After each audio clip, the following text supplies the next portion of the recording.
Generally, what I do is I'm a jam referee. There are 7 referees for a bout. There are 3 who go on the outside and follow the pack. There are 2 who are on the inside and follow the pack, and there is a referee for each jammer. The jammer is a player who scores points. So it's they're all important jobs, but you need 1 referee per jammer. So is that a dangerous job? it can be. I've been at a recent bout in London. The Glasgow Roller Girls did a warm-up at the first bout before London Roller Girls played Texas a few weeks ago, and I fell on my backside on the very first whistle because my skater fell over and I was mid-stride and fell over myself and landed on my backside. Then I proceeded to fall another twice, once onto the track in the middle of the pack and had to roll off. But yeah, you get a lot of skaters coming in and getting knocked in front of you, so although it should be a safe job, you fall over a lot.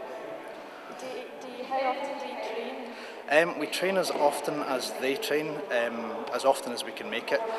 Myself and Buckshot generally make every training, which is 3 practices a week, so that's about 8 hours of skating a week we get, and the other referees come along when they can, so usually they're making 2 practices each, so everybody does get a lot of skating practice. Is it intimidating having to referee girls? It used to be, but they're all lovely.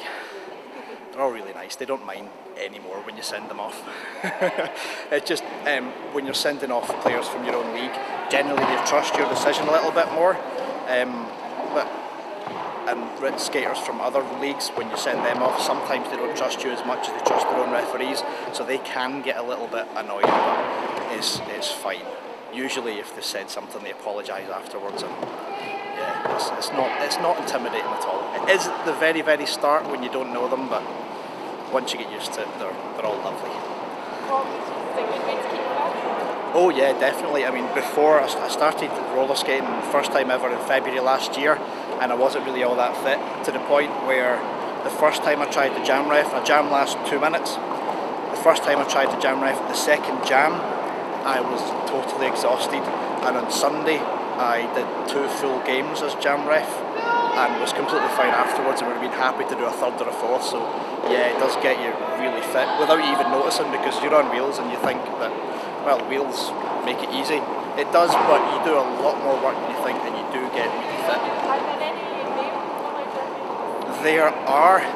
Recently, one of the London referees, I think it was a London referee, set up a thing called MURTA, which was Men's UK Roller Derby Association, and people started joining that. Then so it was a split off to the Northern one, and recently the Northern one just renamed itself to, what was it they called themselves, or recalled themselves?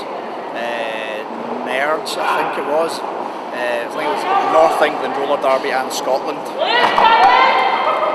So there's now 2 distinct proper leagues, and we're having the first ever North versus South bout for the men's game in October down in Leeds. The next men's bout is actually at a training camp in Birmingham, on the 2nd of May, and I'm playing in that for my first ever men's bout, so it should be interesting. What do you prefer to play or referee? I haven't played properly yet. I've only scrimmaged with them, which is sort of little practice jams. It is good fun, but I think that'll be a secondary thing to me, to the refereeing, because it does give you a good perspective in the game from a different angle, because you get to see it from within the game confines itself instead of to the side where you're watching it. So it gives you a better understanding from seeing it from both points of view. But refereeing definitely before the game, and then the game's a bit of fun.